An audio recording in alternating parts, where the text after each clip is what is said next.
Monday, happy days. Tuesday, Wednesday, happy days. Thursday, Friday, happy days. The weekend comes, my cycle hums, ready to race to you. On September 20th, 1977, the episode of the much-loved sitcom Happy Days, entitled Hollywood Part 3, aired for the first time. In this now infamous episode, the Fonz, after being challenged to do so, jumps over a tiger shark on a pair of water skis. This event led to the coining of the term jumping the shark, a phrase that is used to describe a piece of media that was once much loved but has now become so bizarre and ridiculous that it appears that the writers have started to run out of ideas and are just dragging it out for the sake of it. On a completely unrelated note, I'm Strategy Tom, and this is the Classic Review, a Red Alert 3.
The Red Alert story has always been a weird and wonderful story, mixed with ideas of time travel and ridiculous alternate futures. In the original Red Alert, Albert Einstein travelled through time to remove Hitler and create an alternate reality where the Allies squared off against the Soviets. In Red Alert 3, a man named Chedenko sees the Soviet Union on the brink of collapse and decides to do something about it. He too travels backwards in time and removes the architect of the Allies' previous success, Albert Einstein himself. In this new timeline, not only is the Soviet Union resurgent, but Chedenko himself is the premier. Everything is great, and there are no other consequences to his actions. Oh yeah, apart from the fact that there's now a hyper-technologically advanced Japanese empire that's threatening to destroy both the Allies and Soviets. I mean, there's that. So it seems that in this timeline, without Albert Einstein and the invention of the atomic bomb, the empire of the rising sun rises to prominence. What's that, you say? It was the Soviet invasion of Manchuria that caused the Japanese to surrender, not the atomic bombs? What's that, you say? Albert Einstein had nothing to do with the development of atomic weapons? Here's a phrase I'll be using a lot with this game. Try not to think about it too much. As is standard with this era of Command & Conquer, we've got our new third faction, so let's get trucking. So, it's the same old story we've seen a few times now. The Soviets are making a deadly advance on the Allies, and the Allies are rallying together in order to push them back. Eventually, the Japanese Emperor makes his move, and both sides are a bit stuck. So they do the unthinkable, and decide to team up to take on this new threat. The Allies are seemingly happy to do this, despite the fact that the Soviets are still occupying most of Europe, and try not to think about it too much. There's a whole bunch of weird twists and turns and betrayals, and of course, the President of the United States, that turns out to be a Japanese planted android, threatens to level Moscow with a giant laser cannon that emerges out of Teddy Roosevelt's head on Mount Rushmore, and try not to think about it too much. To be honest, I'm sure that's what Teddy would have wanted. To wrap this up, what do I think of this story? Is it any good? Well, it entirely depends on my mood. This story is absurd, even by the standards of this already ridiculous franchise. But some days I'm all on board for the ride, others not so much. It's arguably weaker story-wise than its two predecessors, but I know that there are a lot of people out there who love this game premise. If you've never played this game before, I'm not sure that I can say the story is good, but I really think you owe it to yourself to experience it anyway.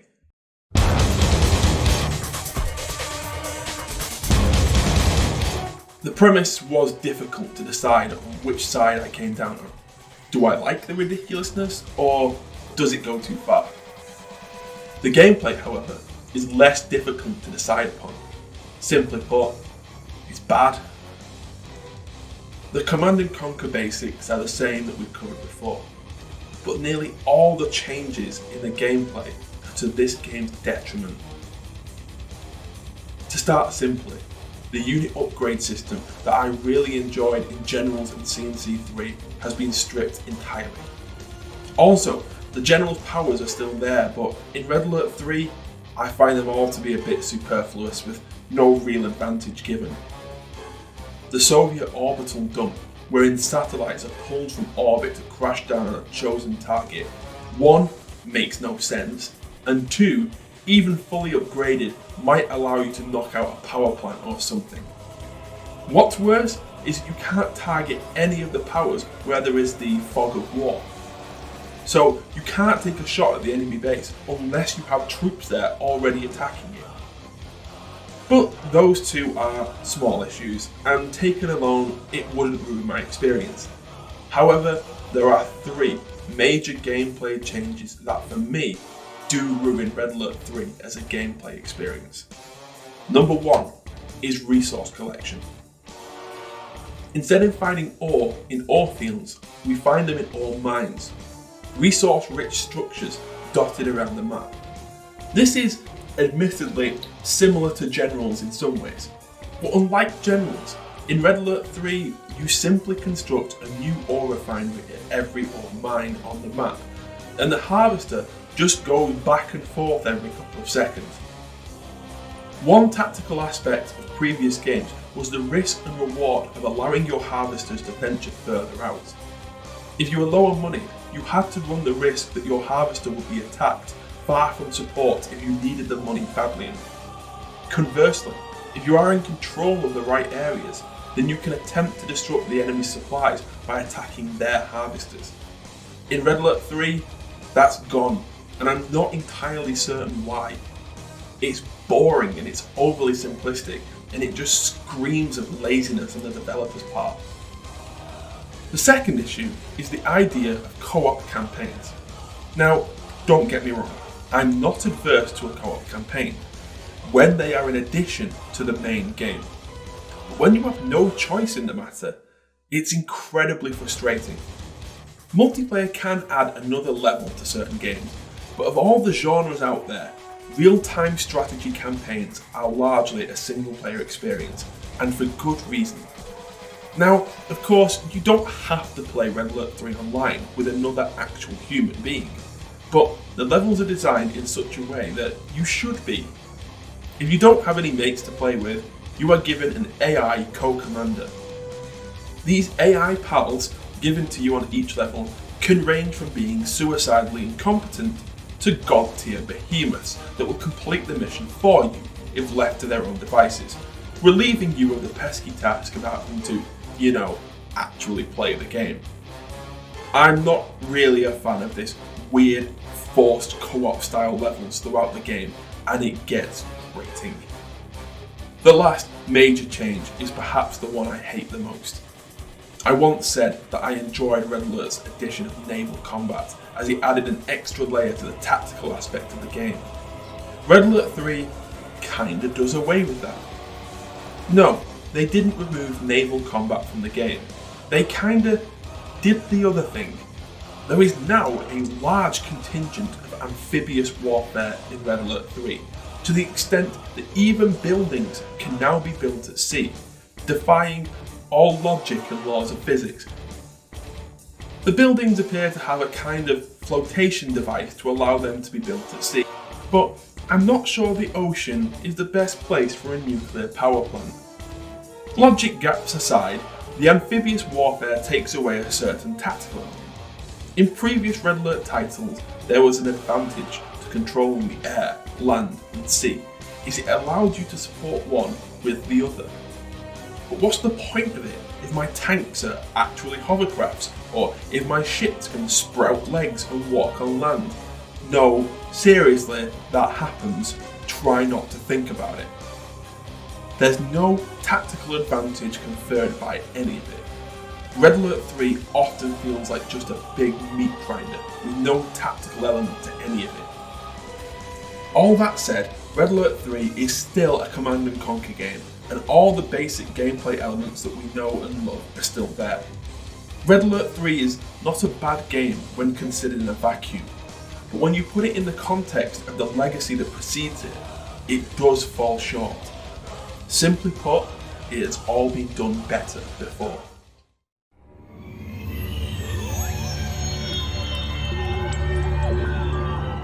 I'm at a loss as to the tone of how to write about Red Alert 3's presentation. There seems to be little middle ground with my feelings on it.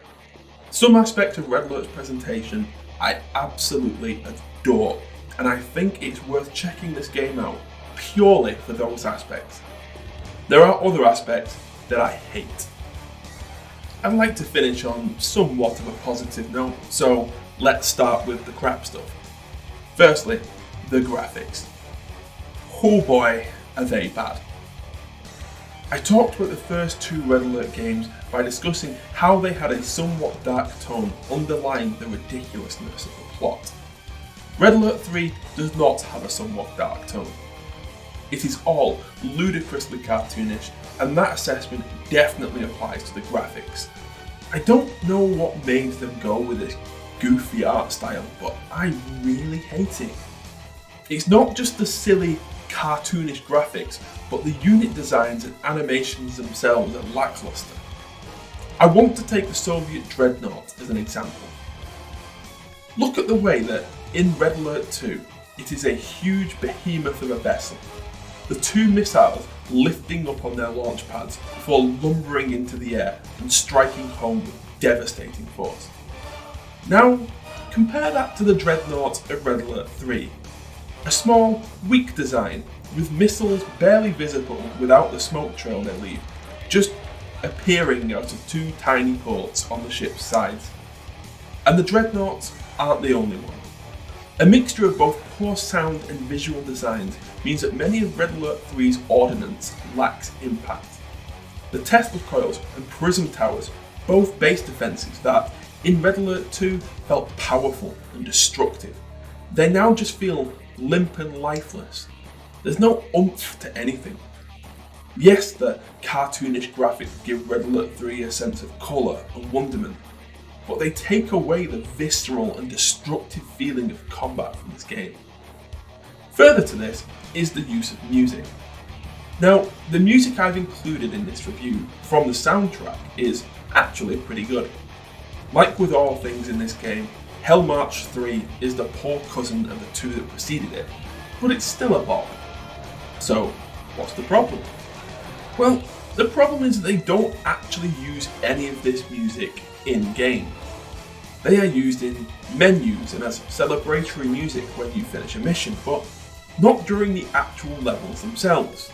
You know, where you spend the majority of your time. They try to use dynamic music, meaning that you are presented with softer music when you are building and exploring, and then the music will ramp up when you get into combat. It's been done in other strategy games to great effect, but sadly, Rome Total War this ain't. Anyway, on to the good stuff, and boy is it good. You know what I'm about to say. 3 words. Timothy James Curry. Now, Tim Curry is not the only excellent performance in this game. President Ackerman is played excellently by everyone's favourite Spidey hater, J.K. Simmons, and the Emperor is none other than George Takei. But when it comes to scenery chewing par excellence, Tim Curry steals the show. And don't worry, I'm going to play the clip. If you know this game, then you know which clip I mean. If you don't, well then, it's an honour to have introduced it to you. Here it comes. Commander, you've rained on my glorious parade. For this, I'm sending everything I've got at you. But I won't let you have the satisfaction of catching me. I'm escaping to the one place that hasn't been corrupted by capitalism. Space! Did you catch that? Did you catch Tim Curry almost cracking up? What amazes me the most is that this is the take they used. God, if anything in this world needs a blooper reel, then it is Red Alert 3. I would love to see the takes they didn't use. Now, at the start of this review, I made my little jumping the shark joke about Red Alert 3, and I do stand by that. Red Alert 3 is so unbelievably farcical that it loses the dark tone of the previous two games.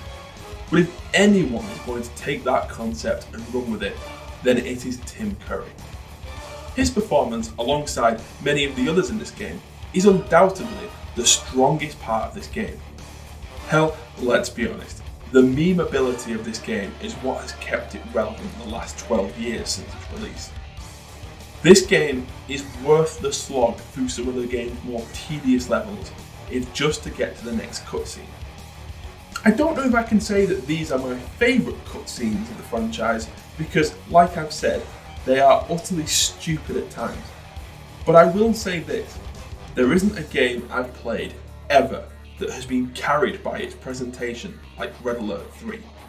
Without these cutscenes, characters and performances, Red Alert 3 would be nowhere near as highly rated as it is. That being said, not all the performances are great. Award-winning Royal Shakespeare Company actor Jonathan Pryce stars alongside former Hollyoaks star Gemma Atkinson. They may have very different acting backgrounds, but they certainly have something in common here. This was clearly just a paycheck for both of them, and they both look embarrassed to be there. And while we're on the topic of Gemma Atkinson, I should bring up how she and the other women are presented in this game. I know it's a late 2000s video game, and I probably should be expecting a bit of misogyny and sexualisation of the woman, but Jesus Christ lads, have a bit of decorum, will you? Most of them look like they're featuring in some old school military themed porn film, a low budget porn film at that. I know that Carrie Wooer in Red Alert 2 played Tanya a bit sexy, wearing a low cut tank top, but now that we've got the celebrity face of the anti-vaxxer movement, Jenny McCarthy, playing Agent Tanya, and look, I know young males are the target audience here, but come on.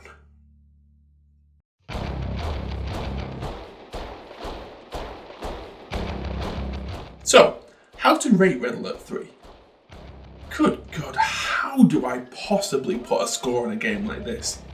On the one hand, Red Alert 3's story and cutscenes are the most ridiculous and over the top of the entire Command & Conquer franchise, and that's saying something. In some areas, they pull that off spectacularly, and if you don't like Tim Curry's performance in this game, then I'm afraid there's really only one place for you. Space! But in other ways, they don't pull it off, and Red Alert 3 can be cringe-worthily bad. If all this was underpinned by an excellent gameplay experience, then I'd forgive some of the crappier parts of the game's presentation. But it isn't. Gameplay-wise, Red Alert 3 is the worst I've reviewed so far. It's a boring slog for the most part, with the game's challenge not coming from tactical nuance, but rather from tedious levels of micromanagement and artificial roadblocks that feel frustrating rather than fulfilling. So let's break this down. The premise, pros, a continuation of the always fascinating Red Alert universe.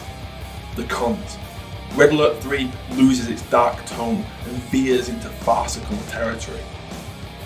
The gameplay, pros, the standard CNC formula holds up well. The cons, the levels being designed for co-op play makes for a muddled single player experience. and the large focus on amphibious warfare takes away the tactical nuance of previous Red Alert titles. Presentation. Pros. Performances from the likes of Tim Curry and J.K. Simmons are sensationally strange and over the top. Cons. The cartoonish graphics take away from the overall presentation of the game. And the best bits of the soundtrack are hidden away in the game's menus. This game has baffled me in terms of how to rate it. There are some days when I think that the amount of fun you can have with the overall experience of the game makes up for its glaringly obvious flaws. But then I think, no, I hadn't played Red Alert 3 in years prior to making this review.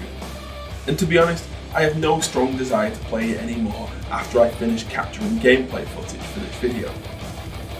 Sorry, but the Tim Curry memes are not enough for me to say that this is a good game, I'm afraid. There is definitely some fun to be had here, maybe on your first playthrough, and if you haven't played it before, give it a go, see what you think. But for me, I can't give Red Alert 3 any higher than a 4 out of 10. Thank you so much for watching. Not only this review, but if you watched my previous videos on the Command & Conquer games, thank you for that too. It's been a wild ride, but it finally feels good to be finished with them and move on to pastures new. What? No, you're mistaken. There is no Command & Conquer 4. This was the last one. Please, don't make me do Command & Conquer 4. Fine. I will see you next time for Command & Conquer 4. And you better watch it, because if I have to suffer through that game, then so do you. It's a team effort, ladies and gents. Sound off in the comments below and tell me which game should get the classic review treatment in future. Don't forget to like, share and subscribe. I'm Strategy Tom, and I'll see you next time.